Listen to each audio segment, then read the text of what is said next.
गांव के चौराहे पर मंगत राम की मटन की दुकान। सुबह का समय है। सुखिया दुकान की सफाई कर रहा है, झाड़ू लगा रहा है। मंगत राम हाथ में नोटों की एक गड्डी लिए उन्हें गिन रहा है।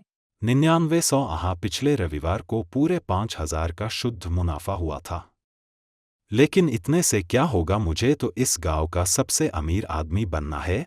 इस फूस के छप्पर की जगह अगले महीने तक पक्का लेंटर डलवाना है। झाड़ू रोककर। मालिक, अगर हम सही दाम और सही वजन दें तब भी तो मुनाफा होता ही है।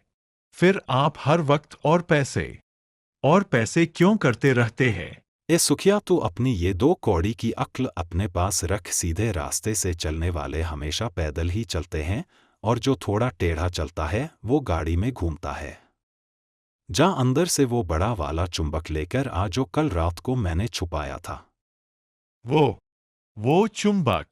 लेकिन चौधरी साहब ने कहा था कि इस बार अगर किसी की दुकान में बेईमानी पकड़ी गई तो भारी जुर्माना लगेगा।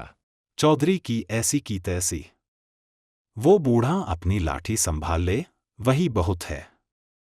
तू जा और चुपचाप वो चुंबक ला। आज मैं तराजू के नीचे एक नहीं 2 चुंबक लगाऊंगा। एक ½ किलो का और दूसरा 300 ग्राम का। यानी जो भी 1 किलो खरीदेगा उसे सिर्फ 700 ग्राम मटन मिलेगा। बाकी का 300 ग्राम सीधे मेरी तिजोरी में। सुखिया भारी मन से अंदर जाता है और चुंबक लाकर देता है। मंगत राम बड़ी चालाकी से तराजू के पल्ले के नीचे उन्हें इस तरह चिपकाता है कि बाहर से देखने वाले को कुछ पता न चले। राम राम मंगत भाई। चेहरे पर नकली बड़ी सी मुस्कान लाकर। अरे रमेश भाई, आओ आओ बैठो। आज बड़े दिनों बाद इस तरफ भूल पड़े। सुना है शहर से तुम्हारी बहन और दामाद आए हैं। हाँ भाई, कल रात ही आए हैं। दामाद जी को मटन बहुत पसंद है, इसलिए घर वालों ने कहा कि आज रविवार को कुछ अच्छा बना लेते हैं। जरा साफ सुथरा और बढ़िया 2 किलो मटन तोल दो। लेकिन देखो भाई, पैसे थोड़े कम लगाना, फसल इस बार अच्छी नहीं हुई है। अरे रमेश भाई, तुम हमारे गांव के हो, तुमसे क्या मोल भाव करना। बाजार में तो 700 रुपए किलो चल रहा है, लेकिन तुम्हारे लिए सिर्फ 650 रुपए लगा दूंगा। सुखिया, जा अंदर से वो बढ़िया पीस निकाल जो मैंने अलग रखा था। सुखिया अंदर जाता है। मंगत राम जानबूझकर काउंटर पर रखे मटन में से बड़े बड़े चपटे लोहे के टुकड़े जैसे दिखने वाले भारी बकरे के पैर के खुर और चर्बी मिला देता है। अरे मंगत भाई, ये इतनी चर्बी और हड्डियां क्यों डाल रहे हो? इसमें तो मांस कम, कचरा ज्यादा है। अरे रमेश भाई, कैसी बातें करते हो? मटन का असली स्वाद तो इन्हीं हड्डियों और चर्बी के रस में होता है।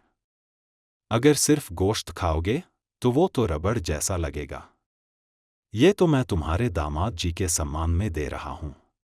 मंगत राम मटन को तराजू पर रखता है। चुंबक के खिंचाव के कारण तराजू का कांटा तुरंत घूमकर 2 किलो पर रुक जाता है। ये देखो, पूरा 2 किलो, एक रत्ती भी कम नहीं है। लाओ 1300 रुपए निकालो। ये लो भाई, मेरी गाड़ी कमाई के पैसे हैं, जरा ईमानदारी से देना। अरे मेरी ईमानदारी की कसम तो पूरा जिला खाता है रमेश भाई, तुम बेफिक्र होकर जाओ।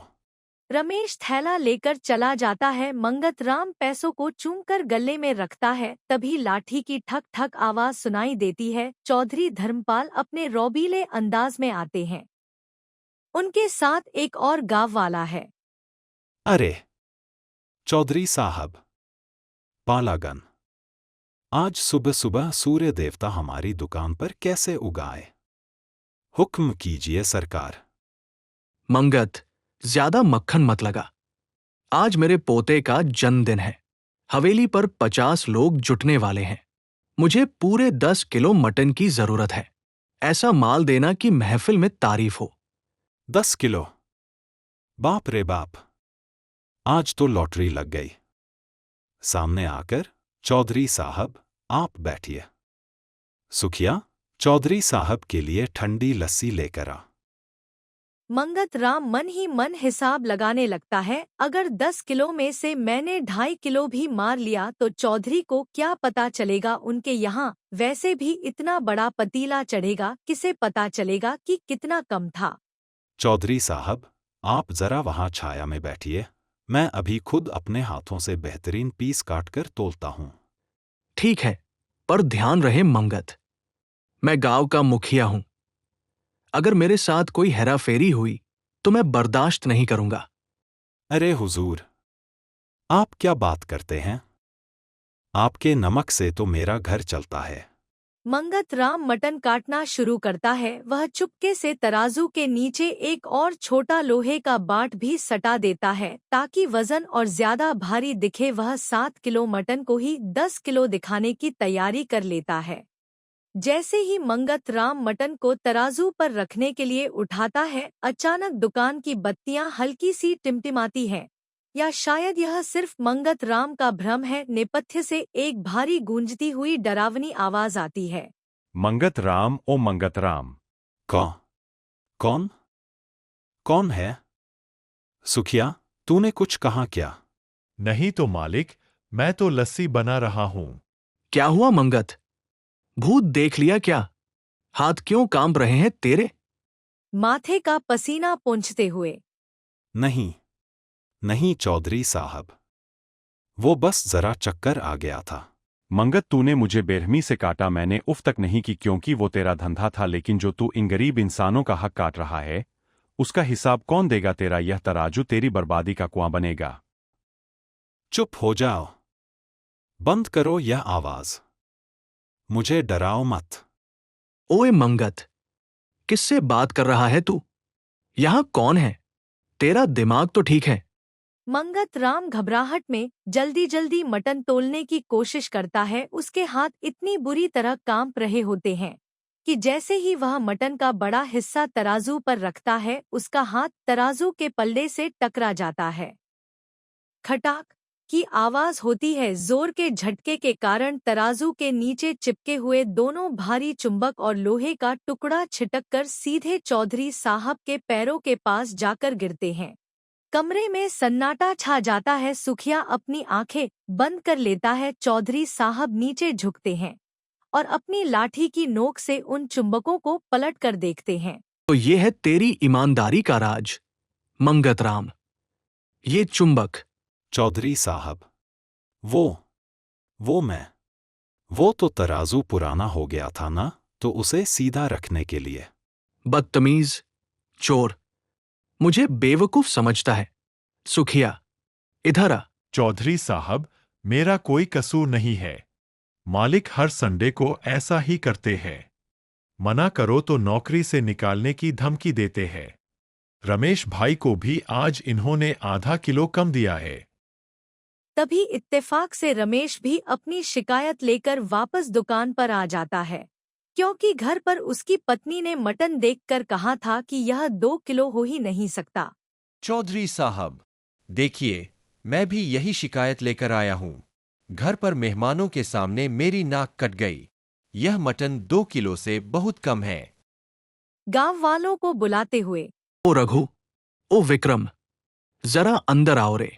3-4 गांव वाले लाठियां लेकर अंदर आ जाते हैं। क्या हुआ चौधरी साहब, इस कसाई ने फिर कुछ गड़बड़ की क्या? इस मंगत राम ने हमारे पूरे गांव की पीठ में छुरा घोंपा है। सालों से ये हमें कम तोलकर बेईमानी का पैसा खा रहा है। रमेश, इसका ये मटन बिना चुंबक वाले साफ तराजू पर तोलो। विक्रम तराजू साफ करता है और रमेश का मटन तोलता है। वजन सिर्फ 1.25 किलो निकलता है। देखा चौधरी साहब, मेरी मेहनत के पैसे इसने मिट्टी में मिला दिए। गांव वाले गुस्से में मंगत राम की तरफ बढ़ते हैं। मंगत राम बुरी तरह डरकर काउंटर के पीछे छिपने की कोशिश करता है। दुकान का सारा सामान बाहर फेंक दो, इस बेईमान को गांव से बाहर निकालो। चौधरी साहब, मुझे पुलिस के हवाले मत करना, मेरी इज्जत मिट्टी में मिल जाएगी। मैं रमेश भाई के पूरे पैसे वापस करूंगा। मैं गांव के हर बंदे का नुकसान पूरा करूंगा। मुझे एक मौका दे दो। मंगत राम, जो इंसान पैसे के लालच में अंधा होकर दूसरों का निवाला छीनता है, उसे माफ करना पाप है। तेरी दुकान आज और अभी से सील की जाती है। नहीं चौधरी साहब, मेरी दुकान मत छीनिए। मैं भूखा मर जाऊंगा। जब तू दूसरों को लूट रहा था, तब तुझे उनके भूखे मरने का ख्याल नहीं आया। फैसला सुनो। पहला, तूने आज तक गांव वालों से जितने पैसे बेईमानी से कमाए हैं, उसका हर्जाना भरने के लिए तुझे अपनी जमीन का एक हिस्सा बेचना होगा और वो पैसा गरीब किसानों में बंटेगा। दूसरा, अगले 3 साल तक तू इस गांव की सीमा में कोई व्यापार नहीं कर सकता। चल, निकल यहां से। रो रो कर चौधरी के पैर पकड़ लेता है। गांव वाले मंगत राम को धक्का देकर दुकान से बाहर निकाल देते हैं। मंगत राम धूल में गिरा हुआ रो रहा है। उसकी तिजोरी खुली पड़ी है, लेकिन आज उसे बचाने वाला कोई नहीं है। मंगत राम अकेले रास्ते पर बैठा है। दुकान पर ताला लटका है। हाय रे मेरा लालच! पक्का मकान बनाने के चक्कर में मेरा छप्पर भी छिन गया।